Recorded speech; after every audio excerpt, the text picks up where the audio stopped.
Hey everybody, Jeri Bellini here from Recycle Parts for Art, and today I'm going to attempt to make a cover for, like a traveler's notebook cover for these little notebooks that I bought at Michael's the other day. I thought they were so cute.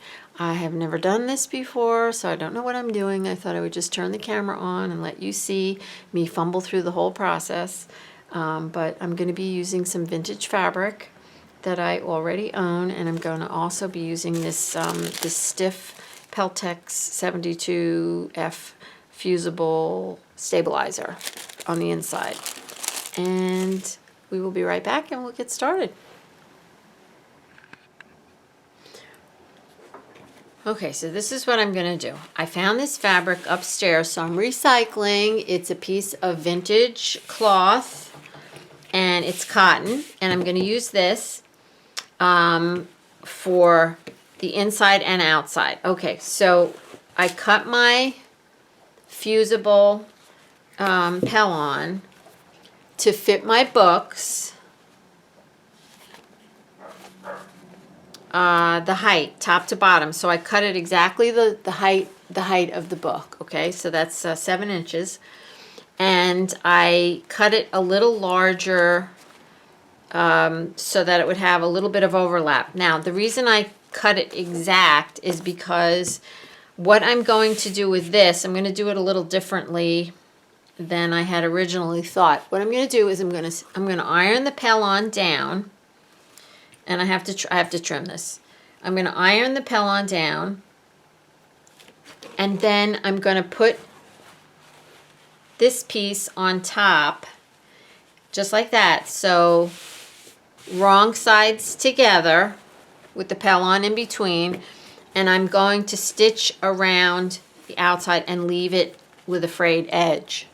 Okay, so I'm going to go off camera and I'm going to do that, and then I'll come right back. Isn't this pretty fabric? I'll be right back.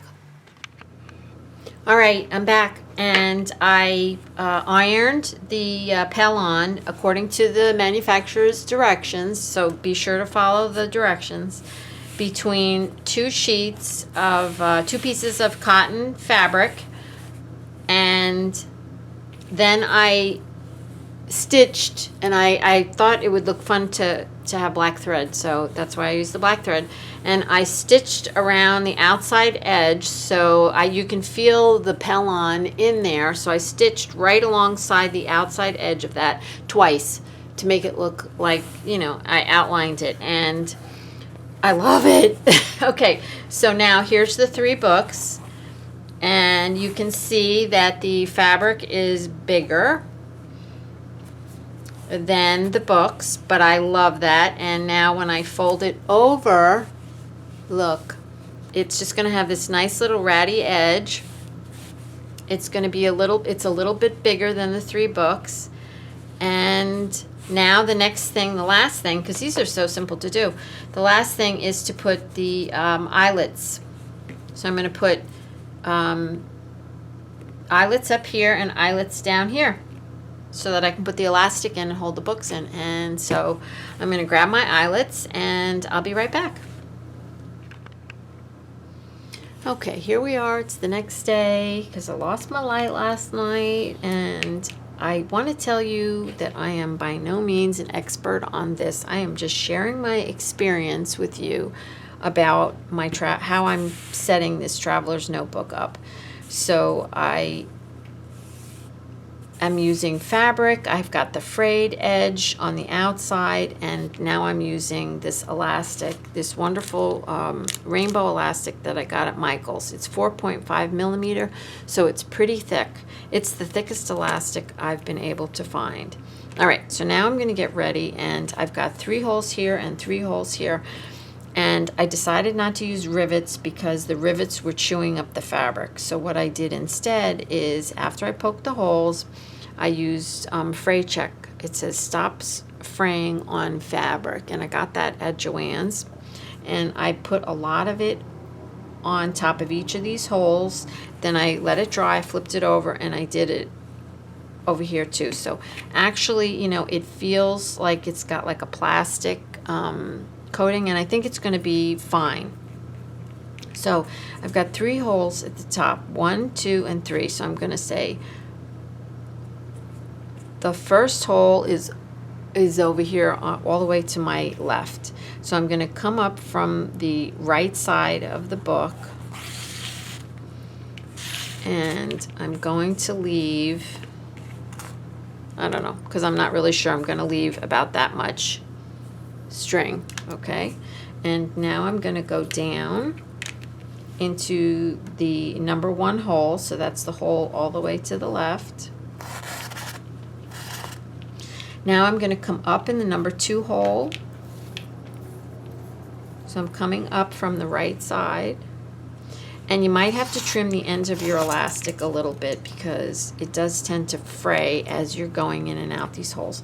Now I'm going straight up to the top. Okay. And now I'm going right next to that hole at the top to trim that.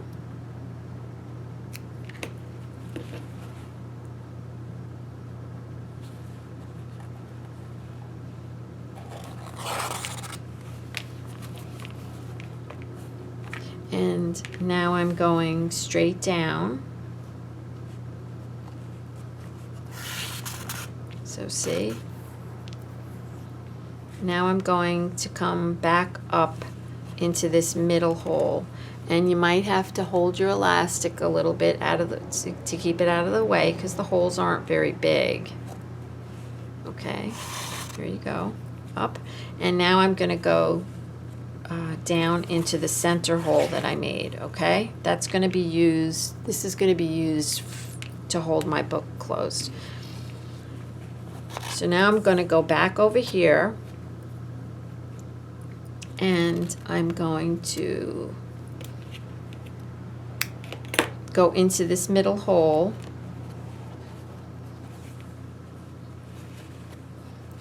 from the outside in. Okay, and now I'm going to go straight down into the middle. All right, now you might have to make a little bit of an adjustment on your elastics, and I cut more than I thought I would need because I didn't want to run out. So get these pulled so that they're taut, you might say. They're supposed to pull on your book a little bit like that. See how that pulls up a little bit? Okay, and then once you feel like you've got it strong enough, and I guess you get the feel of it, that's what everybody says after a while. You're gonna flip it over. This is the right side. So you can take the time. Now you can see my elastic's not the same length. You can take the time and adjust it. And once you've adjusted it, then you're gonna go like that and make a little knot there, okay? So I'm gonna take a moment and adjust these 2 threads first, and then I'm gonna make my knot. So I'll be back in a second. Okay, she's all done. So I tied a knot, I adjusted the straps, tied a knot, and now I'm ready to put my books in. Now, somebody suggested, I can't remember where, I was watching a YouTube video, they said if you have staples on the inside of your book in the center, to put a piece of washi tape so it doesn't fray the elastic. So I'm gonna that's what I did right there. So I'm just gonna put my 3 books in. Oops, got the wrong one. And I didn't do anything with these 2 cords yet because I want to make sure that this is all tight enough. I've never done a traveler's notebook before, so I'm sharing my experience with you, and I learned a lot. Okay.